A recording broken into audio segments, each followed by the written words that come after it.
it took from the first photovoltaic solar cell in 1954 until 2022 for the world to install a terawatt of solar.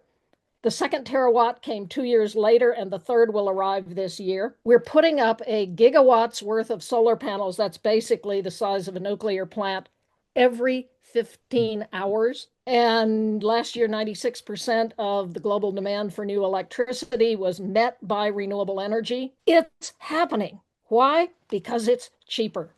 Building a new nuke will cost you somewhere around 20 cents a kilowatt hour, a new coal plant, somewhere 10 to 15 cents a kilowatt hour. Just running a natural gas plant, 6 to 8 cents a kilowatt hour. Solar plus wind plus storage. So fixed, firm power under 3 cents a kilowatt hour. Do the math. Well, well, well, look who's here. Hunter Lovins, one of my original sheroes and still my shero. Hunter, I met, I don't know how long ago, right when I started covering this green beat. If you have not heard of her, oh, you're going to hear of her now because she is iconic, really, a giant in the movement, famous for her cowboy hat. Always has it on. Do you sleep with it? That's No, not what. ma'am, it comes off in the shower and in bed and Okay. actually when I'm roping.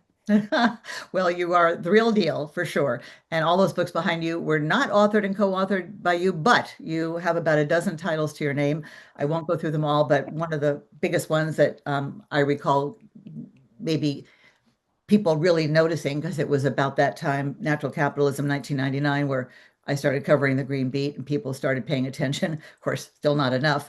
Climate capitalism, green development, first nuclear world war, doubling wealth. You've done a lot in the business sector with, was it Paul Hawken originally? Was he your co-author on natural We capitalism? we did write with Paul on natural capitalism. By the way, don't read that book. It's more than 25 years out of date and it was fairly turgid when it was written.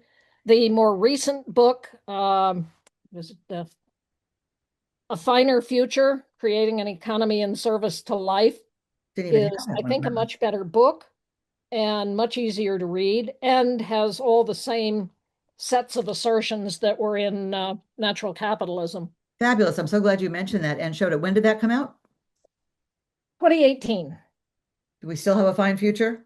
Is there still We hope? do. We Okay. can build it. We Well, know how to. you are the optimist, and that's one of the many reasons I wanted to have you Was on. it James Branch Cabell proclaimed, the optimist proclaims we live in the best of all possible worlds. The pessimist fears this is true.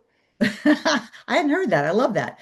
Okay, so you are the co-founder, of course, of the Rocky Mountain Institute, and with your former partner. Amory, That was 1982 in Snowmass, Colorado, which is just outside Aspen, as I recall. yes, I think 14 I was there miles down once. valley. Amory Lovins is famous in my lore. Only person I could not get into a soundbite. Ah, yeah, he Nowhere. has a lot to say. A lot, and so do you, but I think we're going to get some sound bites here today. And I see also that you were the one who coined the term global weirding. I thought I had. Oh, okay. You Back may have. A we're number of people claim it, but it's a Catherine great term. Catherine Hayhoe uses it a lot, absolutely. Yes, And there's no shortage of clever people in this movement. Catherine's better at it than I am. I would, well, we all have our niche, right? You all have your He's niches. got a big one, She's got to be well, it's wonderful that she and Michael Mann are sort of the ones that the networks have on when they want a climate scientist. isn't it? My whole passion has been elevating all the environmentalists and climate activists and advocates out there who don't get the spotlight, who should because of the work they're doing. But it's really exciting to have you here again, one of the greats. So Thank you. without further ado, it's not been a great week for our planet. When I think it can't get any worse, and we're only 6 months in, you're going to get to how we can cope and do better than cope, but somehow thrive in this most global weirding time ever. Let's start with the good news. There actually was some good news. It came out of an international court of justice, and it said something about states cannot destroy, knowingly destroy nature, that's like against the law. First of all, do they define states, or do you understand what they mean by that? Could that possibly be a country like ours? Could that be something we can use here? Yes, except the US does not recognize the International Court of Justice, so we will proceed to ignore that. I was thinking about the court that was just assembled of climate scientists to do a quick ruling, 6 week turnaround somehow, looking at all the evidence acquired by all the IPCC reports. And they concluded that sea level rise is not really a big problem. And there's a lot of positives about fossil fuels. And, you know, as soon as Yeah, it feeds weeds. Judith Curry, I say, okay. And maybe we should start there because that set the stage for, I guess, this endangerment ruling. They kind of planned that. Let's say it's not really a problem. Then let's roll back everything, including the basic fundamentals of environmental public health, like let's stop, put some regulations and restrictions on our emissions, especially coming out of power plants. Tell us what you think of those two developments alone, and there's more. Those developments were entirely predictable. Really, in the end, they're not going to matter. They're not going to matter for several reasons. One, we know how to solve the climate crisis. Doing it is cheaper than what we're doing today. A few years back, a couple of us wrote a book called The Way Out, Kickstarting Capitalism to Save Our Economic Ass. The point of The Way Out was assume climate change is a hoax. Don't go to Vegas on the odds of that being true. But if all you are is a profit maximizing capitalist, you'll do exactly what you'd do if you were scared to death of climate change, because we know how to solve this at a profit. If it's a hoax, we'll make a lot of money. If it's not a hoax, we'll make a lot of money. Oh, and we're on our way to solving the problem. Either way, let's go. In that sense, the science is bar talk. With all due respect to the great science, the genuine climate scientists, Katharine Hayhoe, Michael Mann, Johan Rockström, all of the great scientists who have made it very clear that the planet is warming, it is human caused, and we had damned well better do something about it, or it is an existential crisis. It will end humanity as we know it. I don't know about you, but I'm a little sentimental about this human experiment. I would rather that we focus on how is it that humanity can flourish. And indeed, I just discovered something today. There is Humanity Day. I believe it's the 18th of October, where we ask ourselves, what if I were all of humanity? How would I behave? Wow, hadn't heard of that. That's a profound thought. All of us tend to run through our days, what's on my to-do list? How am I going to get what it is that I want? Maybe how am I going to take care of my family? Maybe my closest friends. End of story. What if I were all of humanity? To me, that's one of the most profound concepts, right? That, it's against the law, or it should be, it must be, to knowingly destroy nature for future generations. And our current generations are being hit already. As I say, all the climate scientists were right, except they were wrong on one thing, and that was how long it would take for climate change to hit our shores big time. And it's happening. There's way too many examples of that just this year alone. So ecocide, do you have any just thoughts on whether that would really make a big difference? Do you think the average American is even aware of the term? No. No, that's part of the problem, isn't it? Education. Yes and no. I think we all understand that compromising the life support systems on which all of us, our planet, all of life depend is probably a bad idea. In Europe, it's called the precautionary principle. If the risk to doing something is big enough, if it goes wrong, maybe you shouldn't do it. It is very clear from science all over the world and very, very well established science that we are losing life as we know it on the planet. The biodiversity science species are going extinct at a rate faster than when the dinosaurs went extinct. The earth is warming and it is coming to a town near you, whether it be fiercer fires, more formidable floods, deeper droughts, weird weather. Take your pick. It's here and it is unnecessary. And that's really the point, Yeah, and we're going is to. that the solutions are also here. Great piece by Bill McKibben recently in the New Yorker that I highly recommend to everyone. It follows on a piece that a couple of us did a few years ago, uh, basically on the triumph of the sun. Bill said 4.6 billion years on, the sun is having a moment. He points out that it took from the first photovoltaic solar cell in 1954 until 2022 for the world to install a terawatt of solar. The second terawatt came 2 years later, and the third will arrive this year. We're putting up a gigawatt's worth of solar panels. That's basically the size of a nuclear plant every 15 hours. And last year, 96% of the global demand for new electricity was met by renewable energy. It's happening. Why? Because it's cheaper. Okay. Building a new nuke will cost you somewhere around 20 cents a kilowatt hour, a new coal plant, somewhere 10 to 15 cents a kilowatt hour.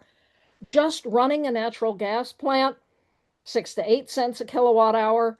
Solar plus wind plus storage. So fixed, firm power under 3 cents a kilowatt hour. Do the math. When I was doing my program Eco Talk on Air America 2004 to 2007, uh, I was doing a lot of interviews with solar manufacturers and company owners. And one of them was quoted, I'll never forget this, as saying, "Yes, we are so excited about being a 30-year overnight success." Like the Yes. quote you just gave. And where But is solar right again, now? look at what's in it for you.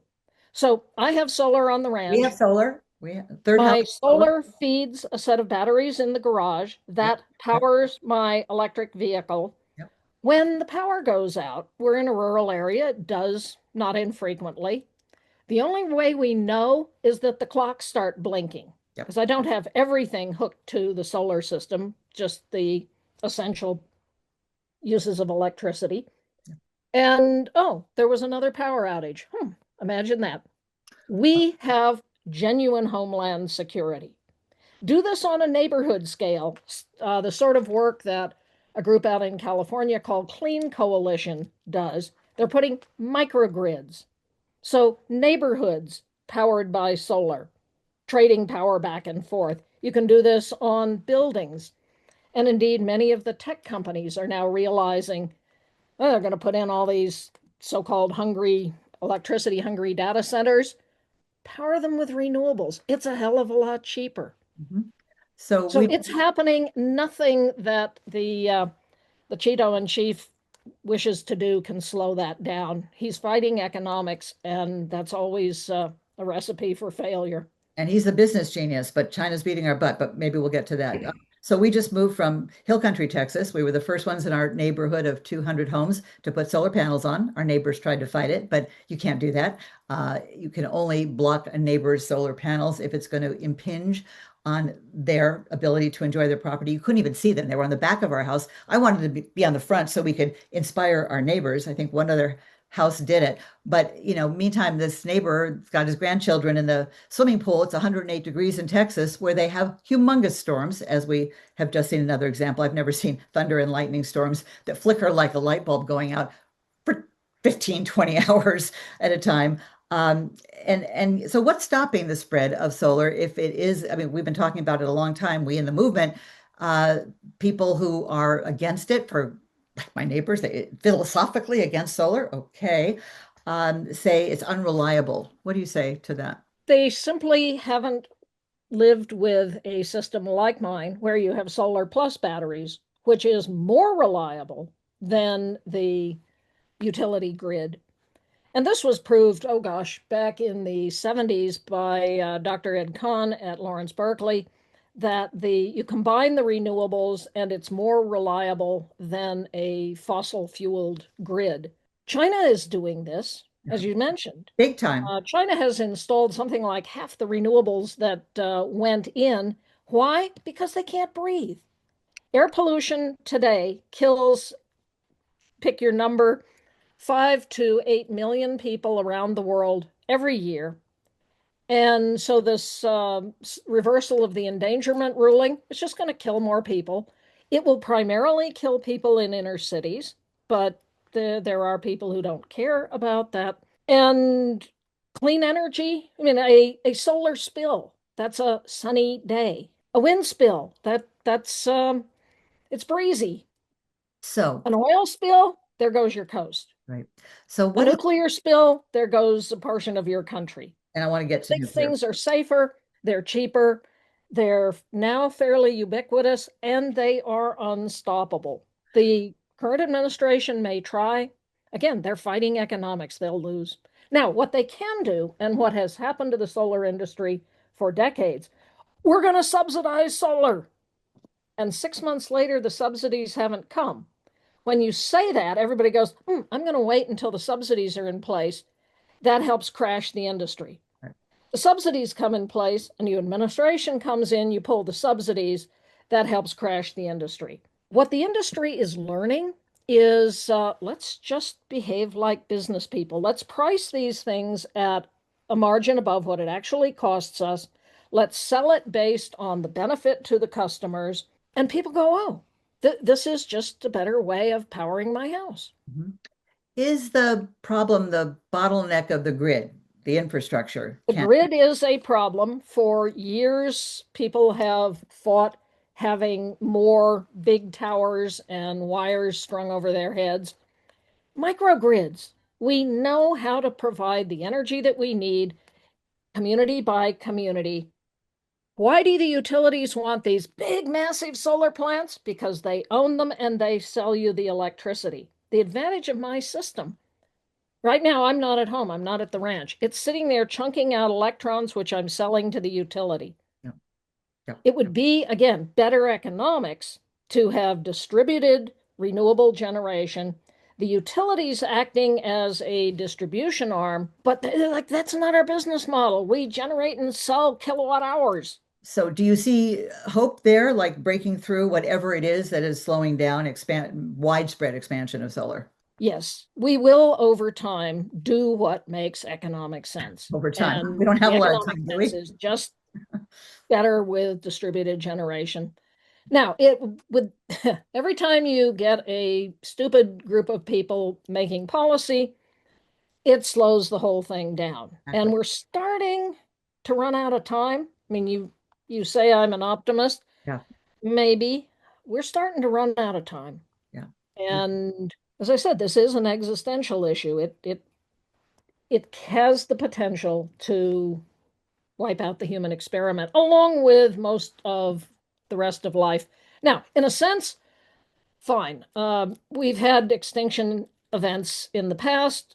But they weren't us. This time it's It us. wasn't us, but life rebuilds. So if what you care about is life on Earth, it'll come back. It just won't be life as we know it. With And us. the loss of it will be extraordinarily uncomfortable to us. It will be hotter. It will be more dangerous. We will have children swept out of their bedrooms In the middle of the night. in the middle of the night. I And can't. I know that Texas Hill Country. I played polo cross down there for years. I've driven across the Guadalupe River. I've seen those signs that say "Do not enter if it's flooded," and No, I've seen the videos. it says turn around, do not drown, turn around or drown, something like that. Yeah, Pretty I've dramatic. seen the videos of that flood coming through, and the flood in Ruidoso, and the flooding subways in New York City, and the floods in China, and New the Jersey, floods New in Jersey. Pakistan. Yeah, yeah, yeah. Take your pick. It's happening around the world. This Okay. is our choice. We do not have to live this way. If we choose not to live this way, we will save money. We will have more comfortable lives. It'll be, I mean, for years, I bought the house. It had an old gas furnace in it. My husband said, it's fine. It'll work. Don't worry about it. And I said, I want a heat pump. No, no, no. We just let the furnace be. The furnace started to die. And I said, heat pump now. And he said, oh, it's more expensive. I said, I don't care. It's my money. Heat pump now. It was right at the beginning of summer. It got very hot. Not if you have a heat pump. Heat pump is both heat and cool in the summer Right. People don't know that. at much lower cost. Yes, upfront cost, much lower running cost. He said, who was that idiot who said we shouldn't have a heat pump? Smart Try husband. it. You will like it. Eventually, smart husband. I got my husband, luckily, is the guy who wants to put the solar panels on. He's been living with me long enough. He knows not to not do that. But before we move on, it's the endangerment ruling. Last week it was a big, beautiful bill. That is no small thing. And the scary thing is that all these projects, like you say, solar projects, building proposals for green energy, all the good, clean stuff, of course, planners, funders have to stop in their tracks and say, we don't think we can go forward. That is exactly what we don't need right now. That And is so, exactly what we don't need. But when I get into these arguments with people, I say, look, I am the real free marketeer here. Let's get rid of all subsidies, all of them. yeah.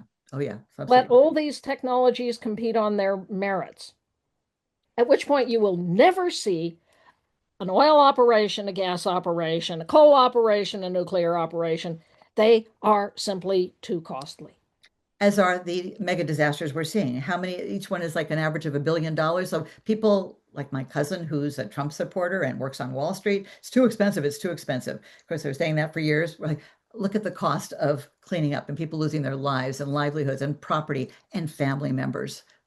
What about that cost? But now we're seeing $1 billion events not happening once a year, almost once a week somewhere. Okay, it's crazy. Do these smart business people on Wall Street, the bankers, the funders, do they not see that, or they don't want to see that? They're starting to see it. The insurance companies. There you go. It's the insurance industry that is starting to see it. There was a great article by Gunter Thallinger, who's on the board of Allianz, one of the biggest insurance companies in the world. Mhm. He said entire regions are becoming uninsurable. Yeah. California, Northern California, wildfire country. Indeed, Florida. He Yeah. said at 3 degrees C global heating, climate change cannot be insured against, covered by governments, or adapted to. That means no more mortgages, no new real estate development, no long-term investment, no financial stability. The financial sector as we know it ceases to function, and with it, capitalism as we know it ceases to be viable. And if climate change, as you say, and it is coming to your town, USA, uh, none of us are immune. It's just a matter of time before there's no one, like you said. I mean, this is a housing crisis, right? And This is a during housing crisis. yeah, and during the election, we heard about, the price of eggs. Oh my God. And I'm saying, hey, people, there's an existential crisis here. Forget the price of eggs, which, by the way, are not down, or at least not Uh, good. well, the price of eggs is down slightly as the price of beef is up enormously because with increasing drought, you don't have the hay to feed the cattle. You. Price of cattle goes up. Friends of mine in the cattle biz right now are doing just fine, thank you. But those of you going to the grocery store, yes, it's going to cost you more. I'm from Everything about climate change will cost you more. Yes, I'm from here, the Bay Area. Here, grew up here. We lived in Texas for 7 years. And there's a store, I'm sure you know it, HEB, which is one of the few things I'll miss about Texas. The prices of really great quality food, and it's a big, huge store. They've got incredible variety and their own brand. I will miss that. The prices are so good. You can get a block of really yummy, fancy cheese, artisan cheese for $3. Here, I go to Whole Foods, it's $13. I'm not kidding. For half of Cowgirl Creamery's yummy Mount Tam cheese. I'm going, oh my God, oh my God. And what I try to explain to people is, especially my, Wall Street cousin, this is not a momentary thing, the price of eggs. Food and everything is going to get more expensive. Droughts, fires, floods, that is going to, it already is making everything expensive. People don't connect those dots. They don't understand what's behind this. And of course, education is a big part of the problem. But that's a bigger topic maybe we can get to before we move on. A couple more things that I want to hit on or expand on that you said. You mentioned nuclear just in passing, but that same cousin says nuclear is the answer. New York's going to build a nuclear power plant. That's all we need. Why is that not going to save us alone? Actually, I'm a huge fan of nuclear. That's why. Remotely sited 93 million miles away will do just fine, thank you. Nuclear here on Earth is, well, aside from flying diesel into remote islands and the north of Alaska, the most expensive possible energy option. And so, those of you who think you want a new nuclear plant in your neighborhood, and this, by the way, is true of the SMRs, the small modular reactors, 20 cents a kilowatt hour and up versus 3 and down for solar, wind, and battery storage. do the math. How long do they take to build these smaller ones? Did you see Oliver Stone's film? I saw that with the same cousin, and he's like, "Oh, okay, that's it." I'm like, "So sorry, I took him to that movie because he thinks that's the answer. That's the panacea." Well, Nuclear. we don't know because none of them have been commercially built. The SMRs have never, they're not on the market. They're an aspiration. Only on The paper so nuclear far. power that was promised to us as too cheap to meter became, in the words of The Economist, too expensive to matter. And it is a, a certainty that the SMRs will turn out to be a lot more expensive than predicted. And even if not, projections are at 20 cents a kilowatt hour. And what about the waste issue? What's your opinion on that? Nuclear We waste. don't have a solution. The solution is put it at the reactors, which is what we're doing with it now.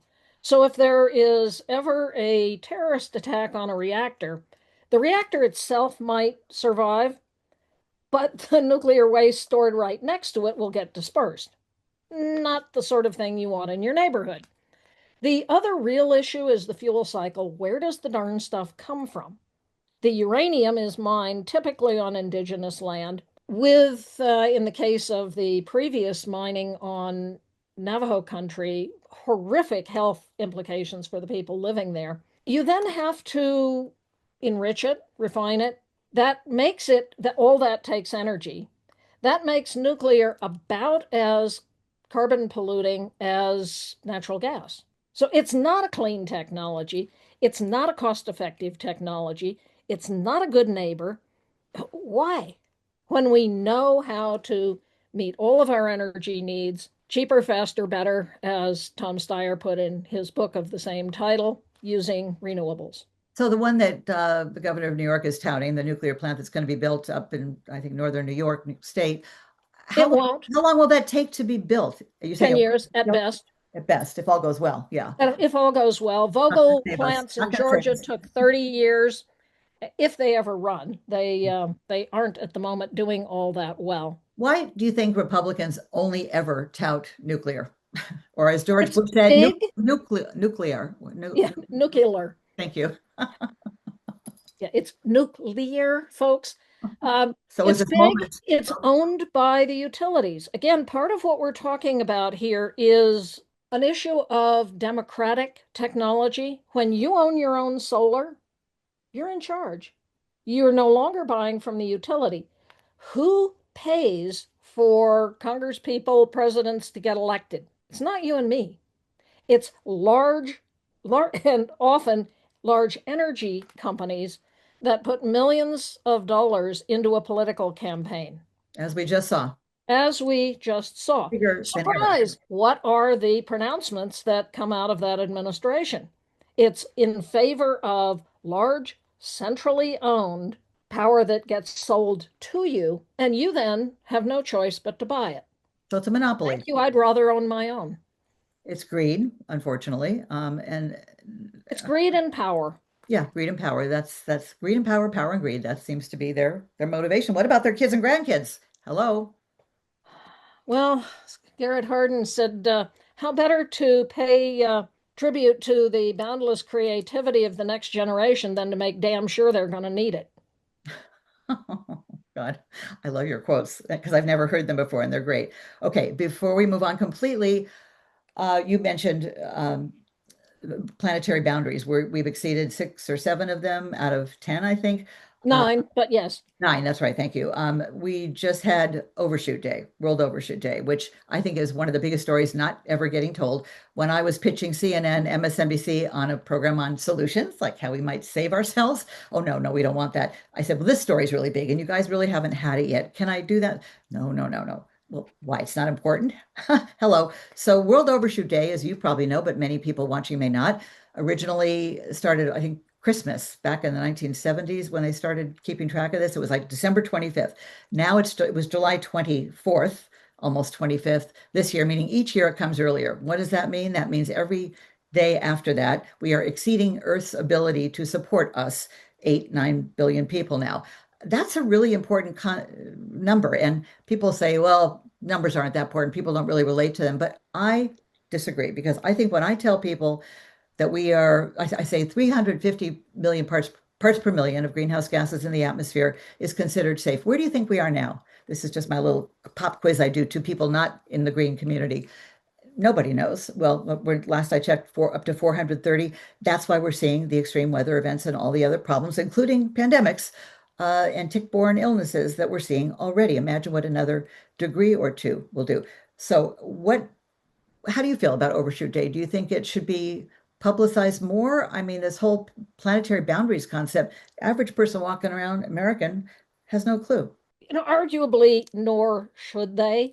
We don't wake up in the morning worrying about which number is it. And as I said, if we can solve these problems profitably, all of the numbers become bar talk. Earth overshoot is an interesting concept. The reason we're in overshoot is not materials, it's emissions into the atmosphere of greenhouse gases. That's the big term in Earth overshoot. Sure, that's a real term. And again, we know how to solve this problem. So let's just get on with the solutions. What about biodiversity, though? Uh, Extinction. I mean, isn't that part of how we're overshooting our boundaries? it's well, we're slightly combining two concepts. Earth Overshoot Day, which again basically counts the extent to which we extract things from the Earth and emit things into the atmosphere, and then planetary boundaries, which are these 9 categories that include climate and Ocean. also include biodiversity. And yeah, we're losing biodiversity at a very scary rate. Little test for y'all. When you drive around in the countryside, how fast does it take for your windscreen to get totally smeared with bugs? Less and less. It takes Less and long. It's a less. longer time to get That's smeared. the, if you will, undershoot Yeah. that scares the hell out of me. Yeah. And most people, Einstein it gets good. Oh, famously good. said, My windows didn't get so dirty.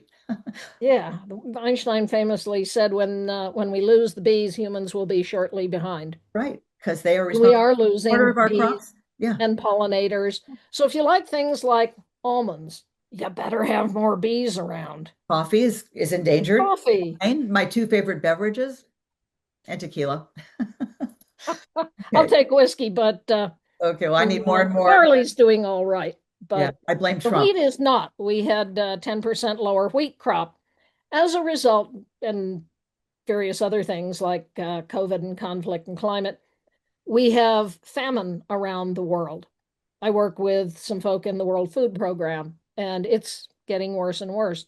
And again, we have solutions. Wonderful woman in the Sahel named Natalie Topa, who is teaching the women in the Sahel how to scrape out half moon basins a couple meters across.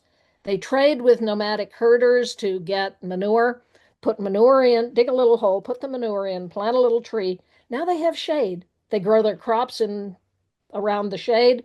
What rain they get collects in the little half moon. They are greening the Sahel.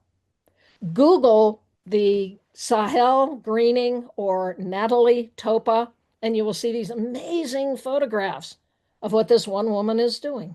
Greening the hell out of the Sohel. I like that. So, what do you think of donut economy? That concept, is that part of the answer? You wrote a book about it. Don't tell me you wrote a book. You mean this one? Okay. Um, Kate, and if you look at, oh, it's not actually, yeah, it is. If you look at who wrote the foreword to my latest book, A Finer Future, can't Kate see that. Raworth. Oh, up there. Oh, yes. Okay. So you like it. Donut economics is great. And what Kate is doing with the Donut Lab is working with cities around the world on how do you implement this concept that you have the planetary boundaries, you have the human foundations. You need to be above those foundations to ensure lives of dignity and well-being. In the middle, below the boundaries, above the minimums, is this sweet spot of regenerative economics, John Fullerton's term, where we make it. So, how do you implement that in your community? This is what Kate and the Donut Economics Lab is doing. And they've been working, as I said, in cities around the world doing fabulous work. So I think very highly of Kate and of Donut Economics. And you just She's had also a dear friend. I'm not surprised. You mentioned regenerative. That's a hot buzzword. There's these three films, the third one coming out soon, Common Ground, Groundswell, named, Kiss the Ground yes, Kiss the Ground was the first was the one. first one. Yes, Common Ground's a very good film. It, among other things, accurately portrays. The first one was all about Woody Harrelson. Fine, it got people talking about it, but this whole movement should not be about making heroes out of people. But if you're going to make a hero, Gabe Brown, who was the hero of Common Ground, yeah, good person to make a hero out of. Gabe was a North Dakota corn soybean commodity farmer who was going broke. Because he's he the was real going deal. broke, He's the he real said, deal. Yeah. what do I do? Somebody said, stop breaking the prairie soil, go to no-till. That'll cut your cost. Okay. Said, how do I get rid of all of the chemicals, fertilizers, pesticides, herbicides? They said, plant cover crops. That will take nutrients out of the air, put it in the soil, diverse cover crops. He said, oh, my fields are now covered in cover crops. How do I drill seed my corn and soybeans? He turned out his cows. The animal impact on the ground, coupled with the diversity of crops, coupled with what he calls armor on the soil, he now produces as high yields of corn and soybeans using none of the chemicals as his neighbors. When it storms heavily, his fields don't erode away, the water soaks in. Every 1% increase in soil organic matter is 5 to 10 tons of carbon in the soil. So Gabe is solving the climate crisis at a profit. It's 20,000 gallons of water holding capacity per acre. Is this So when you scalable? get these nasty rain bombs, if you have regenerative agriculture in your area, you're probably not going to get the flooding we saw in Texas. Is it scalable? Should this really be a big part of the solution? It is half the solution to the climate crisis. I have a piece in a journal called Climate and Capital Media on Yeah. how regenerative agriculture is key to solving the climate crisis. Half of it, of course, is renewable energy, get rid of fossil emissions. But the other half is we've got to take that excess carbon out of the air, put it back in the soil. How do you do that? What Gabe is doing. We're working now with a man named Vijay Kumar out of India. Vijay was in effect, an agriculture extension agent tasked with female empowerment. He said, I can't empower these women if they can't eat. So he started working with the farm families. He took Gabe's 5 principles, added 4 more that are indigenous to India. So no poisons, only indigenous seed, taking on the work of Vandana Shiva, a fertilizer locally made with, in effect, compost and cow manure and urine. In India, they don't eat the cows, but they have them. And a mycorrhizal inoculant, a fungal inoculant that they coat the seeds with. He has shown he can triple farm productivity, double farm profitability within a year. Oh. He's working now with 1 million farmers in Andhra Pradesh. This was the part of India where farmers were killing themselves drinking pesticides because the Green Revolution had failed them so badly. He's lifting these people out of poverty. These are, in general, farmers on an acre of land or less, some of them landless farmers. So we said, how about we scale this? So I work with a group called Now Partners. You can go on the website now.partners and see the work that Vijay is doing in Zambia and Sri Lanka and Indonesia and Brazil. There are 50 countries lined up wanting this approach because, again, it lifts farmers out of poverty. And done right, you also create a carbon credit. We work with an outfit in Egypt called SECEM, SEKEM. They have a program they call the Economy of Love. They're working with thousands of poor Egyptian farmers, growing feedstock for 6 industries. They have a 600-bed hospital, a 4-year university with 3,000 students, and they've created a carbon credit based on this ability of regenerative agriculture to pull carbon out of the air and put it in the soil. So if you want to offset your carbon footprint, which is a good thing to do, first of all, cut your emissions as much as you can, but whatever you can't, offset it. Mhm. go to economy of love and buy a carbon credit. By doing that, you're lifting Egyptian farmers out of poverty. And as this spreads, they will transform all of Egyptian agriculture. I'm so glad you mentioned that because carbon credits have, been criticized appropriately in some cases, many cases for being not really a solution. And you just gave a good example of one that, if you're endorsing it, I'm sure it's kosher. You're also endorsing a concept. You mentioned climate media capital, um, climate and capital media. Peter McKillop and you have come up with a great idea, which is potentially a good solution. I got very excited. It was 6 months ago because I remember it was Valentine's Day. My husband and I went to spend a weekend in another part of Texas. And I said, wait, honey, no, we can't go to dinner. I have to read all about this. This is COPx because COP ain't working. So this coming up, first of all, the last couple of years when they've held COPs in petrol states, what could possibly go wrong? The latest is, you can mention it. Tell me about COP and COPx. We are, this is the pin from COP3. That was Kyoto. Yeah, I was there. This is the pin from COP30, which is about to happen in November in Belém, Brazil. That's 30 years of negotiations of nations which already at Rio committed to a climate safe future. 30 years of talk. And there was Paris. Emissions are rising, temperatures rising, whatever they've achieved, it ain't a climate safe future.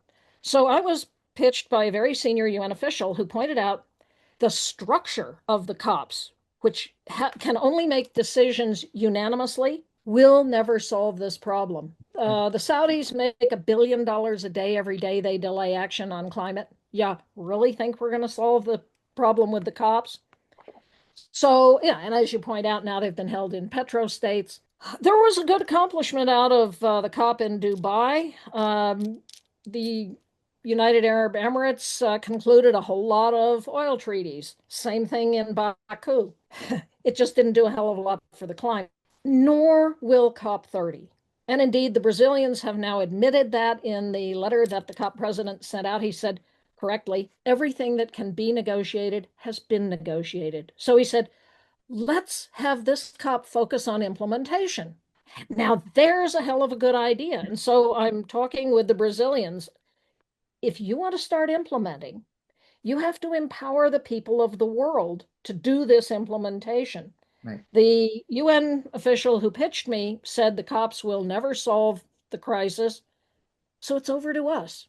What if we created a global movement to empower people everywhere to implement the known solutions in their own communities in their own ways? He said, we'll call it COPx, conferences of people independently organized, Mm. not conferences of parties, which is what the UN official annual exercise in frustration is called. Brilliant. And literally at the time, I was about to quit. Yeah. I'd asked myself, yet up everything I've ever done, is it enough? Yeah, I know it. No, Yep. Yep. we're losing. Do I know what enough is? No. Then why go down the road? Why burn carbon? I live on a beautiful ranch, stay home. The worst will hit after I'm safely dead. Sorry, all you young people.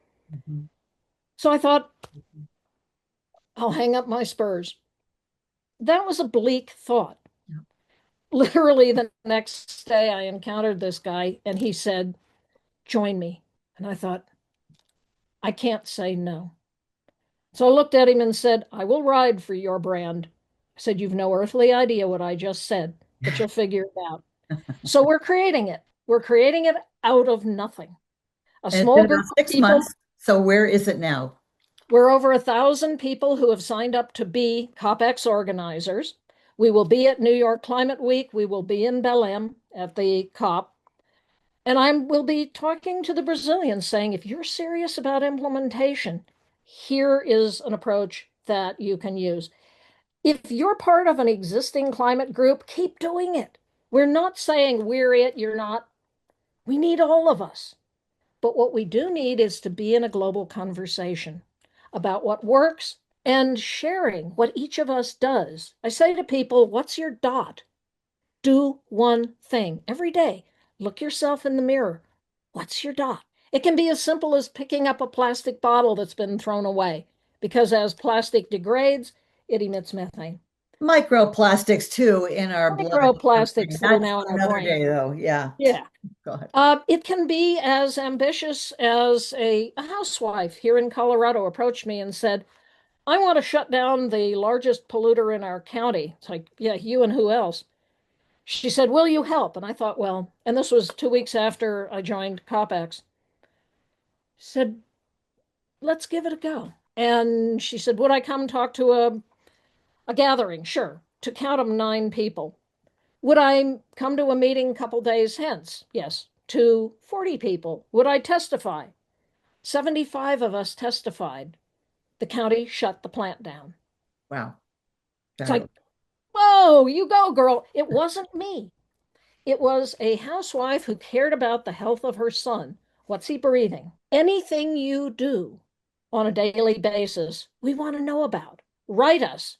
We are at www.copx.global.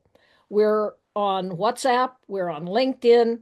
Write us. Tell us what you're doing to make a difference, and we'll promote it.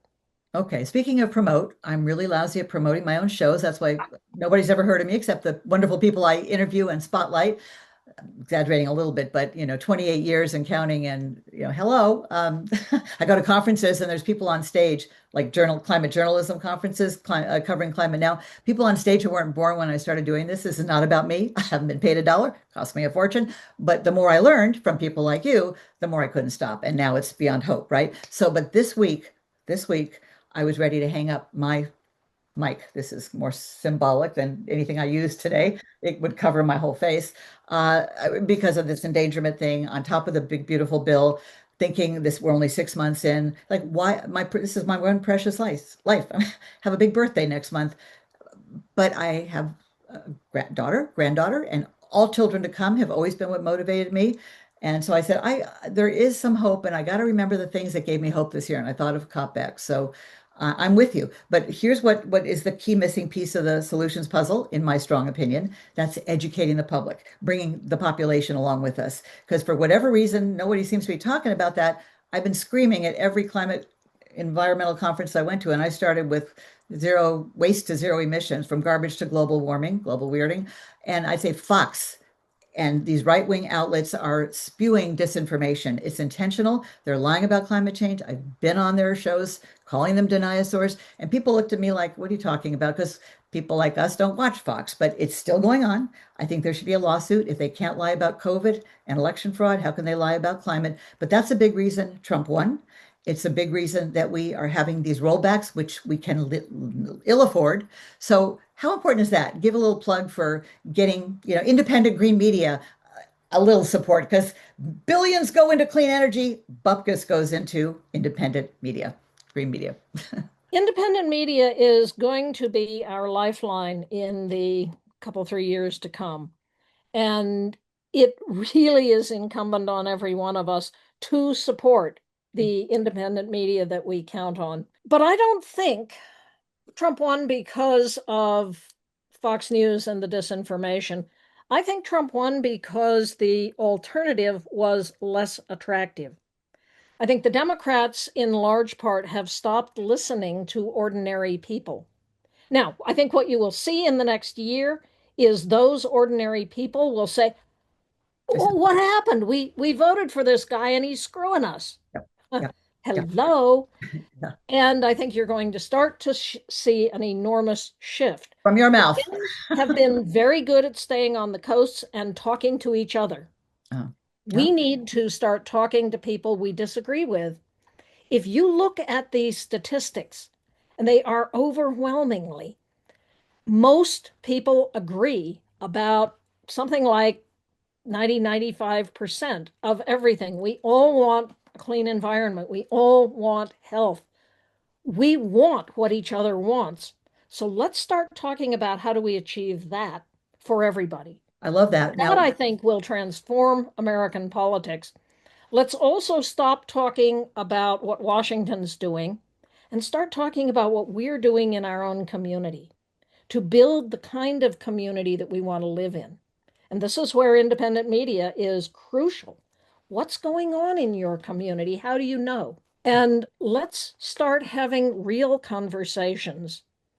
If you disagree about the facts, let's start talking about solutions. What can we do together to make a difference? How Mhm. can we enhance our own resilience?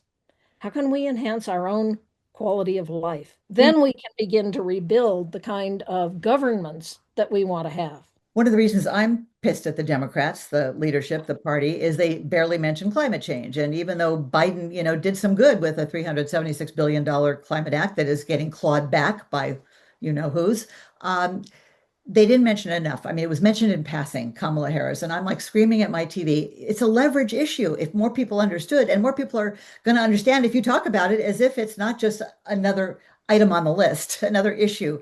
As Danella Meadows once said famously, another hero of mine, the environment is not just another issue, not just another player on the field. It's the field that holds up all life. And it just makes me crazy. I've been doing this, I've covered 5 presidential elections. It's the climate, stupid. I mean, Obama did some good, not enough. Biden did quite a bit of good, but it's all being turned around. But they didn't talk about it enough. And people will say, well, that's because most people don't care about climate, Betsy. I said, that's because they're not talking about it. It's like this vicious cycle, right? If people knew what we know, we could sleep better and they would sleep less. That would be a good thing if more people really knew the truth about how dire this is, but also how many solutions and solutionaries there are. So people go from problem to what problem to, oh yeah, it's too late. No, no, no, no, no. And that's why I do what I do. Well, good on you. But talking about climate, I think, is not going to change the situation we're in. Again, if we talk about what it is that we have in common, a climate safe future is, I think, the greatest common ground on Earth. So, how do we achieve that? Yeah. Leave aside whatever it is you disagree about. And Mr. Clinton was right. It's the economy, stupid. Investing in your community, investing in local climate solutions is the greatest job creation. It's the best way to keep wealth in a community. You're no longer sending those dollars to a distant fossil company, a distant utility. You're investing in your own community. And let's start looking at what's working. I love that. Then you find a basis for going forward. When you find yourself in despair, ask yourself, what am I going to do about it? And And that then is the do cure. it. That's the cure for despair, getting active. It really does work. And in an instant, you can be part of the solution. You can have instant community like Hunter Lovins. You can go to conferences or not, because everything, is now online. So we save those emissions flying there. Uh, it really is true. Okay, this is what I have to say and end with a positive note. Every conference I've been to, some 300 plus, and you've probably been speaking at least 25 of those, I'm sure you've noticed it. They're the most positive, excited, the buzz in the room. You can't even, hear yourself speak. And it's the opposite of what I think people assume. The public assumes that it's, oh, it's too depressing, global, doom and gloom. No, everything else going on in the world is depressing. People who they're up to something, they have an urgency about them, they have something compelling to share with all of us. We don't want to just talk to ourselves. I've always only wanted to go beyond the choir. That is a really exciting thing. And people are feeling alienated and isolated and certainly discouraged for good reason. But join us, people, and you will be happier. Ironically, paradoxically. Am I making this up? Am I exaggerating? No, globally representative surveys show that well north of 80% of everybody on Earth cares about the climate, knows it's a problem. Well south of 40% think anybody else feels the same way, Right. which is to say we all feel alone. And if you think you're the only one, you're not going to put your hand up. Right. So, how do you get over that? Join your local climate organization, join COPx, www.copx.global. Join us in the conversation. Get active and tell us what you did. Mhm. I love And that. we will promote that to everybody around the world. And that's what I've always tried to do. Living in the Bay Area, there were so many firsts, first curbside pickup of compost in San Francisco, on and on. We have something called resilient neighborhoods here. I don't think it's gone beyond Marin, but it should. We need to amplify and scale these great ideas that are working. Not only is it great to Plexiglass. meet your neighbor, but you join up and you're a team and brag about all the great things you've done to reduce your carbon footprint. I mean, there's so much to talk about, and mainstream media ain't covering it, the problems to the truth of it, or the solutions. And that's why I thank you so much for hanging in there. If you hang in here, I'll hang in here. Maybe I should get, Deal. I do have a cowboy hat and boots from Texas. Maybe I'll start wearing that. And thank you, thank you, thank you for your time. There's a great song by a gal named Trinity Seeley called Cowboy Hat. Go listen to it. I will. And go subscribe to this show. It is on, let's see, betsyrosenberg.com, which is where hundreds, 1,200, some 1,200 interviews, including probably one with Hunter, are archived. Those are my radio shows. If you subscribe, you'll be notified of interviews like this, but no spam, doesn't cost anything. Just once a week, you'll find out who you should tune into to learn to raise your eco IQ. And also, now that I have a YouTube channel, I have to remind people to go to the YouTube channel, at Betsy Rosenberg Interviews. It's Code Green, conversations for a future we want and our kids deserve. Thank you, Hunter Lovins. It's been fun. Betsy, it has been so great to spend time with you again. Okay, keep on keeping on. I'll see you Yes, soon. ma'am.